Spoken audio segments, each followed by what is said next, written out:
So 13 months after buying this Amana dishwasher, it started to activate on its own, and the start button doesn't like working. That time it did. And they're probably related. You push it hard enough, it'll do its thing. The bigger problem is that it activates randomly by itself. So the door has a million T15 torques, and we're going to take all of those out. So there's long screws and short screws. The long screws are along the top. The two layers will pop apart and the latch will come out. So the door basically lifts off from these hooks. You can just kind of slide the black panel up and you can get it down on the floor. It looks like it's held into the door with clips on both sides, and then the clip at the top I just rotated out of the way. Then you have these little push clips. It looks like there's two of those on the top. So if you disengage this and the four clips, it'll probably pop out. So this is what's on the inside of the panel. These just push back, these buttons. So if I were to come in and hit the button, you can see that they flex. And then on the control board part, it looks like this. You have to remove these clips first to pry the top off this, and that falls off. And it looks like you use your fingers to push these to the side. There's 1, 2, and 3. So there's one here, one in the middle, and one on the end. And it looks like this gray part will rotate. So the gray part rotated out of the way, and now you can reach the clips. So I haven't unplugged anything from the back. I've just undone the clips on. There's 2 clips on each side, and then that pops off.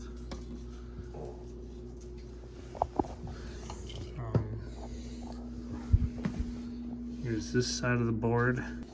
So all the, I'll call them the communication wires. Basically you just push back on this tab and they pull right out. And I left these in place because I should be able to pull the board out just as it is. So here's the side of the board we couldn't see. I don't see anything too obviously wrong with it. I don't see moisture or anything. So it'd be that. It'd be this button right here. So I don't know what the deal is. I'm gonna kind of rig this together and see if the button reacts more normally. So I just turned on the power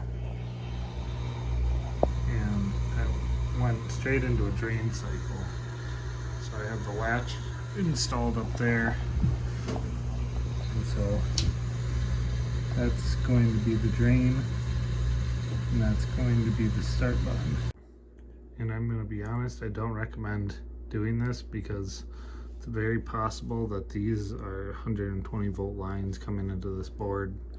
I assume that they're connecting to relays in there, but try not to touch anything besides the button. So let's see if the start button lights right up.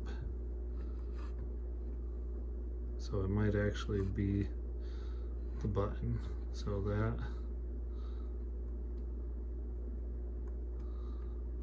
I don't know, it reacts pretty normally.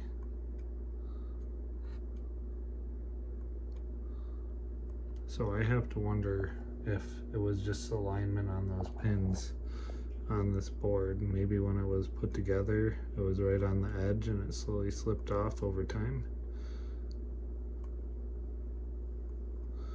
But it seems to be working every time. I'm gonna go turn off the power and try putting it back together.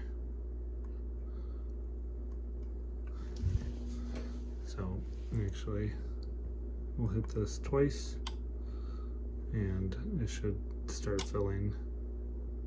Yep. So then we're gonna end it. Okay. I'm gonna hit the breaker and reassemble.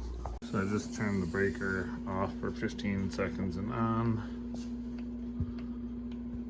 And so the drain button worked.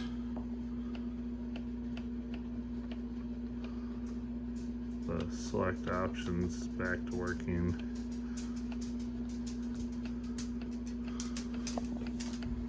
The start button doesn't want to work. So this is basically the same setup. So this is turn on. That's not turning it on. This is drain. Drain still works. The selector.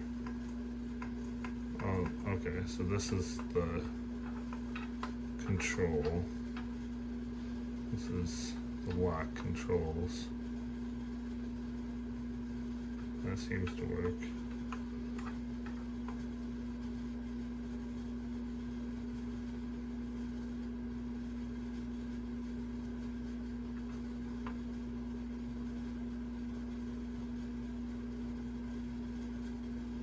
Now it's not working. I can't unlock the controls.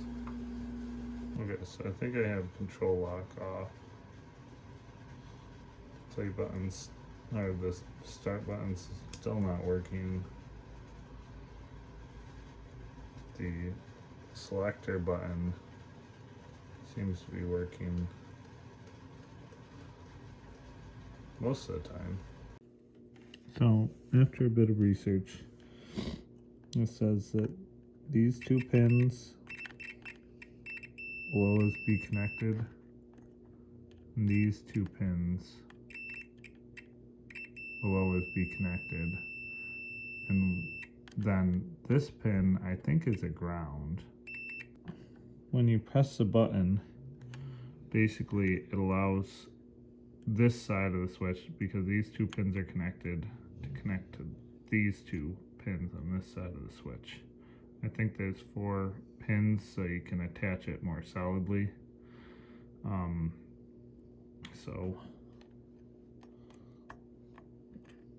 So these shouldn't have any continuity, and they don't.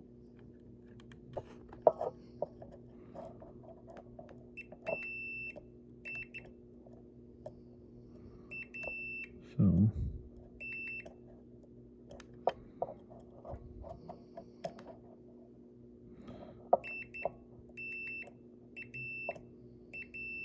that seems to be working.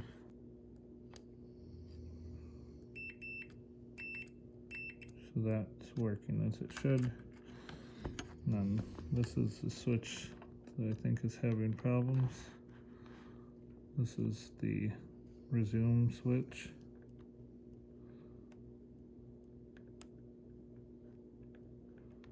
Oh. This seems to be working. Showing about 1.5 ohms of resistance. I just took a bunch of 92% isopropyl alcohol and I dumped it on both sides of the board, just let it pour. Everything was unplugged. I took the board out of the thing, poured it on both sides, just doused it. Then I used a hair dryer to dry it off, and it works. I play again. And here we go. Dishwasher's working. So we're gonna hit cancel.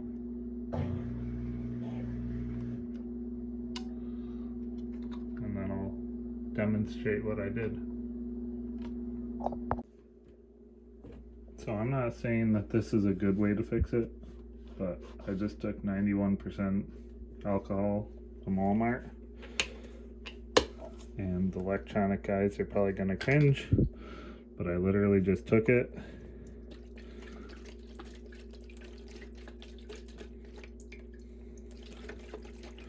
I think you're going to want the higher alcohol content, but I tried to get it in kind of wash under the switches because I'm like, maybe it's the switches, but after testing it didn't seem to be the switches, so I just did that. And then took a hair dryer. Don't get too close because you don't want to melt the solder.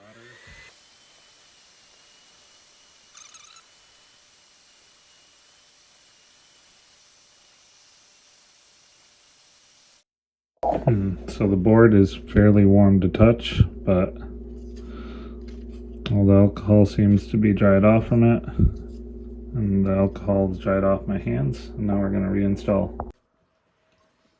Okay, so I'm going to slide the board into this contraption.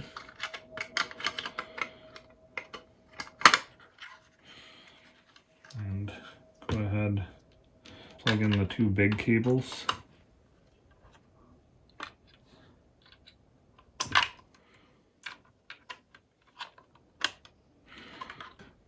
The drain button works, the start button works, the lock button works. This is the heated, dry, high temp or something. This is your washing mode, so all that works. Now you can go ahead and plug in your other connectors. The brown one goes way down here. The yellow one, I think, goes somewhere in here. And then, or the purple one goes there, just like that. And then this piece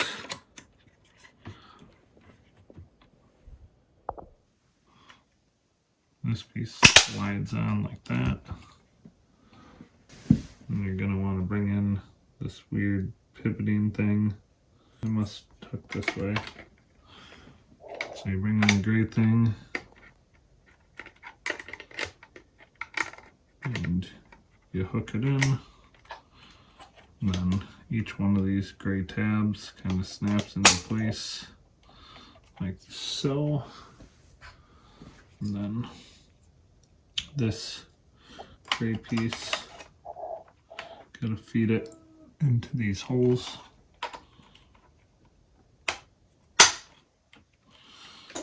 You're gonna want to remove your latch. So you just kind of gently pull on it on my machine. The whole door will come open.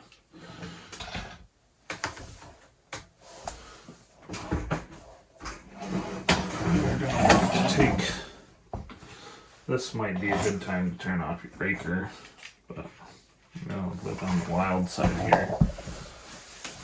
So we're just gonna drop our box.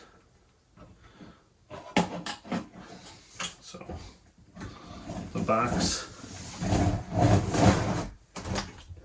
if you bring the door down, brings the wiring closer. The box has these locating pins, and those go on those two black parts, and then there's clips on both ends, and then there's some clips along the top that hold it in place. It actually broke off one of those clips. I assume they're temporary clips, but hopefully the button still works. So you just rotate that on there. So I'll bring the latch assembly back up there, and we'll slide the door back on.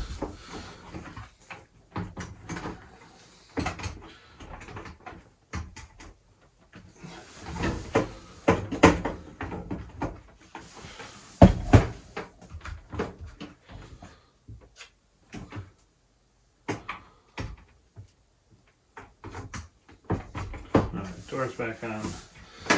Take the latch assembly and slide that into place backwards.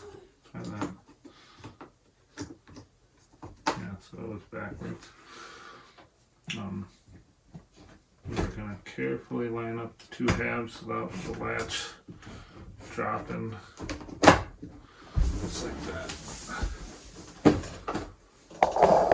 And then you put in your big screws in your latch first.